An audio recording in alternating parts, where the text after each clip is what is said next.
신학교 다니면서 이미 2번 읽었던 책을 이번에 다시 읽어보았습니다. 바로 존 칼빈의 기독교 강요, 문병호 역의 초판 버전입니다. 기독교 전반의 가르침이 어떠하게 나타나는지를 중심으로, 즉 내용을 중심에 두고 살폈던 이전의 접근들과는 달리 이번에는 2가지 맥락을 마음에 두고 읽어가게 된 듯합니다. 한 가지는 번역, 한 가지는 역사라는 맥락입니다. 번역이라 함은 초판인 라틴어 원서에 대해 직역의 접근을 택해 번역한 문병호식 라틴역이 독자에게 갖는 의미는 무엇일까라 할 수 있고, 또 한 가지 역사라 함은 기독교 강요는 당대 어떤 맥락으로서 기능된 것이었으며 그 유익과 가치는 무엇이었고 오늘에는 어떤 식으로 전용됨이 있을까라는 것이었습니다. 많은 다른 유명한 책들에 대하여서도 그러하듯 개신교 안에서 칼빈의 기독교 강요를 대함에 있어서도 2가지 극단의 경향을 쉽게 확인하게 됩니다. 명불허전, 고전이다, 그러므로 옳다, 위대하다라는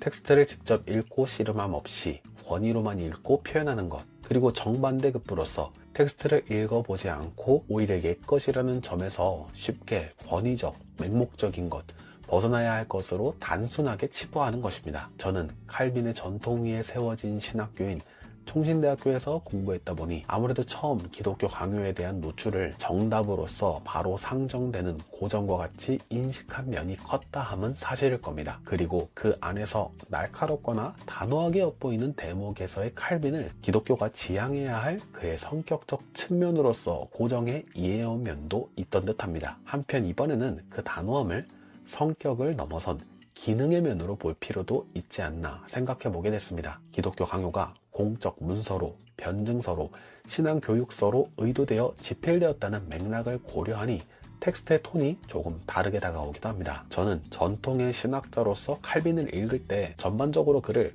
코디파이어로 이해하게 되었습니다. 지금까지 흘러오던 신학적 자원들, 교부, 중세, 인문주의, 종교개혁 초기 논쟁들을 하나의 질서 있는 신학 언어 속에 정리해온 인물이었다는 생각이었달까요? 그 정리는 그 뒤로 이어질 정통주의, 나아가 헤르만 바빙크 같은 고도의 체계화된 조직신학적 진술들로 나아가게끔 하기 위한 다리 역할을 한 것으로도 보였습니다. 말하자면 신학이 본격적으로 체계로서 표현되기 시작하는 중요한 고비에 서 있는 인물, 그런 인상은 이번에 이 책을 이 번역본으로 다시 읽으면서 좀 더 강화된 것 같습니다. 왜냐하면 이 책의 번역은 사실 문학적 매끄러움을 추구하는, 그러니까 칼빈을 우리에게 좋고 매끄럽게 읽히게 만드는 종류라기보다는 개념적 매끄러움으로 칼빈을 체계적으로 읽히게 만드는 종류에 더 가까운 것으로 보여졌기 때문입니다. 저는 여기서 매끄럽다라는 말을 일부러 2겹으로 구별하여 서술하고 싶습니다. 하나는 한국어 문장이 술술 읽히는 차원으로서의 매끄러움, 다른 하나는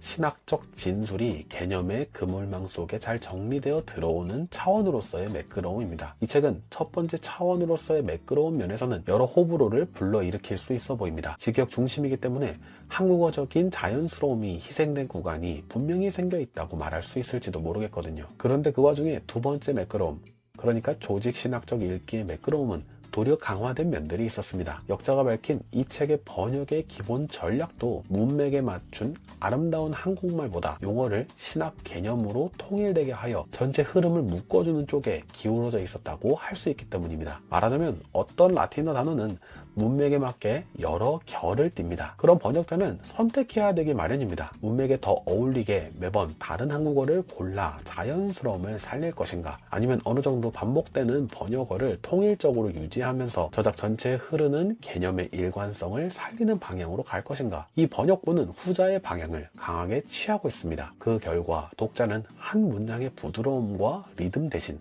이 단어가 여기서 또 나오는구나, 칼빈은 이 개념을 이 책 전체에서 이렇게 쓰는구나 라는 그런 단어에 대한 추적의 감각이랄까, 바로 그것을 얻게 됩니다. 그리고 그런 접근은 칼빈을 코디파이어로 좀 더 잘 보게 하는데 결정적으로 기여합니다. 칼빈이 교리의 항목들을 어떻게 배열하고 어떤 연결고리들로 묶고 어떤 개념을 축으로 반복하는지, 그것이 문장 자체로서만이 아닌 구조로 들어오게끔 인도받는 듯한 인상을 주기 때문입니다. 저는 이 지점에서 이 번역이 어느 의미에서는 기술문서랄까, 혹은 법학적인 문서와 같은 인상을 준다고 느꼈습니다. 문학적 이미지나 리듬으로 표현되기보다 정의와 범주와 적용으로 표현되고 설득되는 방식, 말의 부드러움과 아름다움보다는 기능적 법정적, 신학적 면을 강하게 드러내는 방식입니다. 물론 이 인상이 곧바로 호불호로 이어질 수는 있겠습니다만, 그럼에도 이 책의 목표로 삼는 바가 무엇인지, 즉 개념들이 서로를 불러내면서 하나의 체계를 이루게끔 하는 방식이라는 것은 분명해 보입니다. 더구나 기독교 강요 초판 자체도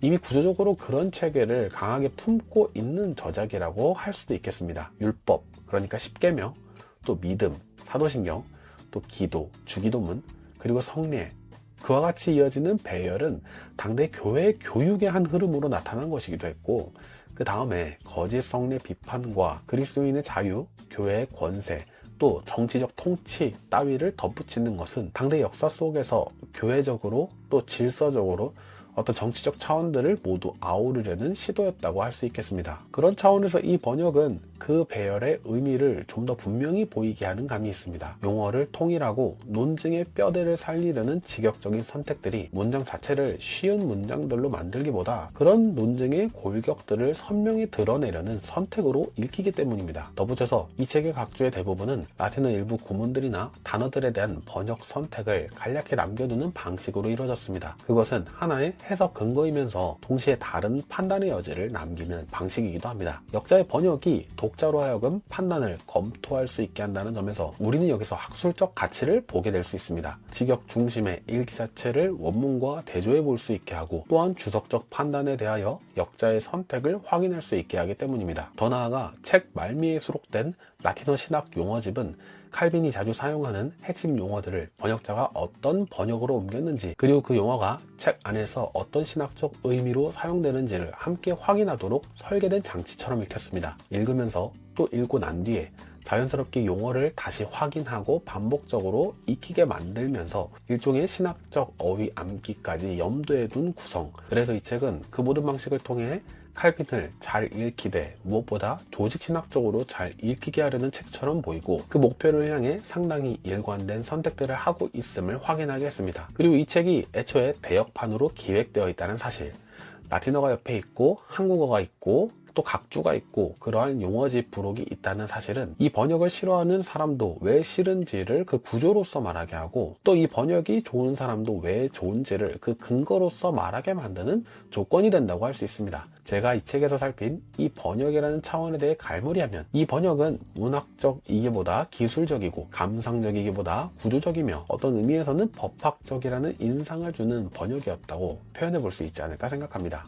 자, 이제 역사라는 맥락으로 넘어가 보도록 하겠습니다. 저는 이번 제독에서 기독교 강요가 단지 후대의 표준 교재처럼 존재하도록 기획 집필된 책이 아니라 당대의 매우 구체적인 상황 속에서 기능했던 텍스트라는 점을 더 오래 생각하게 됐습니다. 1530년대 유럽은 종교개혁이라는 이름의 거대한 지각 변동이 일어나던 시기였고, 프랑스 내부에서도 개혁신앙을 가진 이들이 박해의 압력 속에 놓여있던 때였습니다. 이때 칼빈이 프랑스와 1세에게 헌사를 바치는 방식은 그저 예의와 아부와 같은 것으로서가 아닌 우리가 무엇을 믿는지, 그리고 왜 우리가 국가의 적이 아닌지를 공적으로 제출하는 변증의 형식이었습니다. 그래서 이 책은 처음부터 교회 안의 책인 동시에 사회 앞의 책인 겁니다. 이것이 중요한 이유는 오늘날 우리가 기독교 강요를 전용할 때 가장 흔히 놓치는 지점이 바로 여기 있기 때문입니다. 이 전통에 속한 이들은 일반적으로 이 책을 정통의 기준 혹 교리의 정답지로 소비하려는 경향이 큽니다.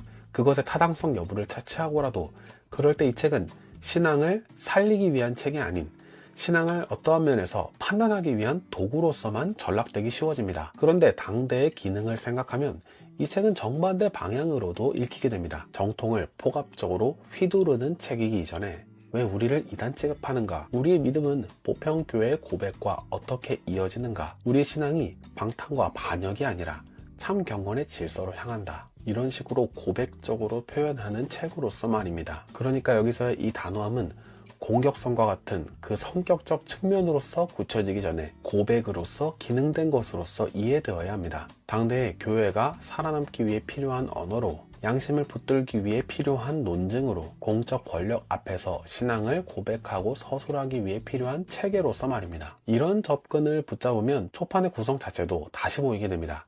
율법, 믿음, 기도, 성례라는 배열은 교회가 신앙을 교육하는 최소 단위들을 나열하여 정리하는 작업이고, 그 다음에 거짓 성례 비판, 자유, 교회 권세, 정치적 통치 등이 이어지는 것은 신앙으로서는 결국 무엇과 대비되는 일을 하게 되는지를 보여줍니다. 말하자면 여기서 교회가 백열 구도로 삼은 것은 개인의 어떠한 죄책감 같은 것에 불과한 것이 아닌 제도화된 종교 권력, 양심을 묶는 관습, 공적 질서 속에서의 신자의 위치와 같은 것이었던 겁니다. 그러니까 이 책은 신앙이 제도와 권력과 맞닿는 지점에서 어떤 언어를 가져야 하는가를 묻고 대답하려고 하는 책으로 읽을 수가 있게 되는 겁니다. 바로 여기서 역사적 맥락은 오늘의 전용 문제로 이어집니다. 오늘 우리는 더 이상 16세기와 똑같은 방식으로 박해받지는 않습니다. 그러나 우리는 다른 방식으로 전용의 유혹을 받습니다. 이 책을 읽으면서 특정 교파는 칼빈을 자기 편으로 만들고 싶어질 수 있습니다. 칼빈을 자신의 논쟁의 무기로,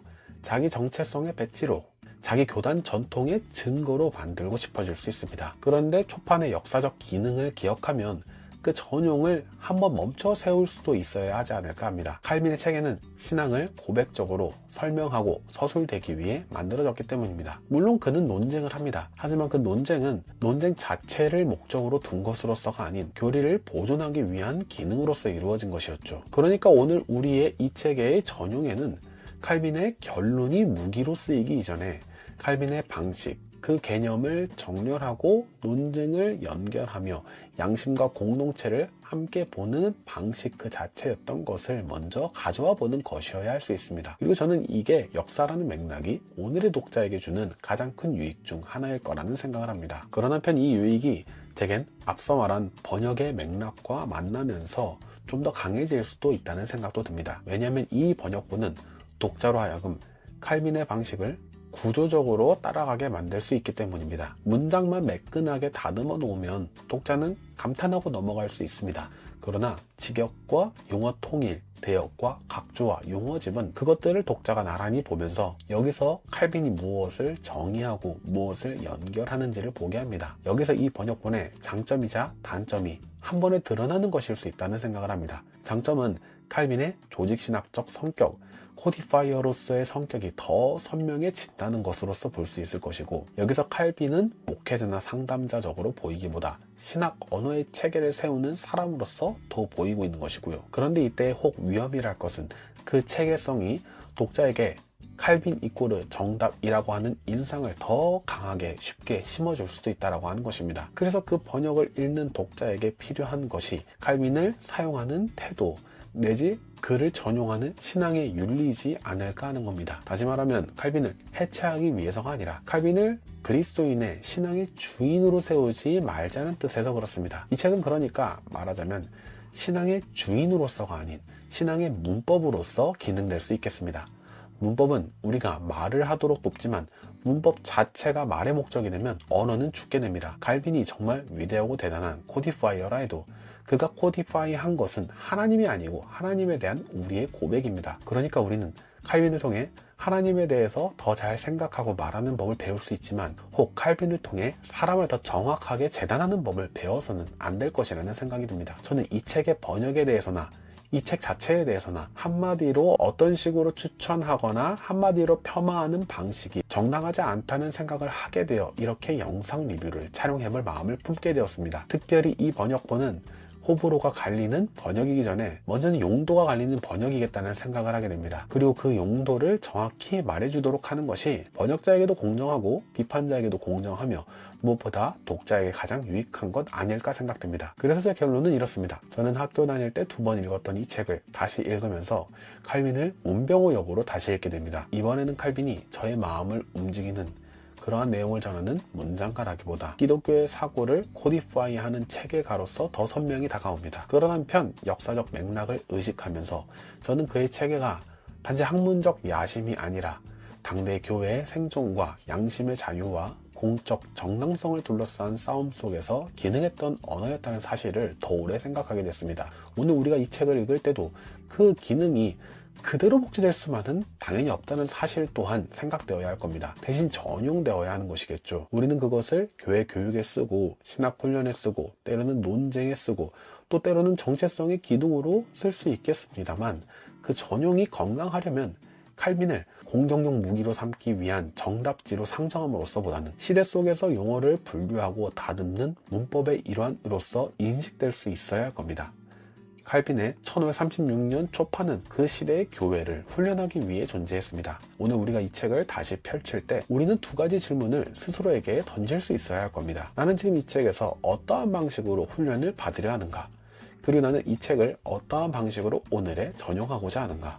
그 질문들을 붙잡고 읽을 때 이 책의 가치가 우리에게 다시 살아날 수 있지 않을까 합니다. 고전의 위상으로서일 뿐 아니라 오늘 우리 시대에 적합한 텍스트의 기능을 되살림으로써 말입니다. 그럼 오늘은 여기까지. 저는 여기서 이만 줄이도록 하겠습니다. 다시 만날 때까지 평안하시길 바라며 이 영상이 도움이 되셨다면 구독, 좋아요, 댓글도 부탁드리도록 하겠습니다. 그럼 다음에 또 다시 만나요.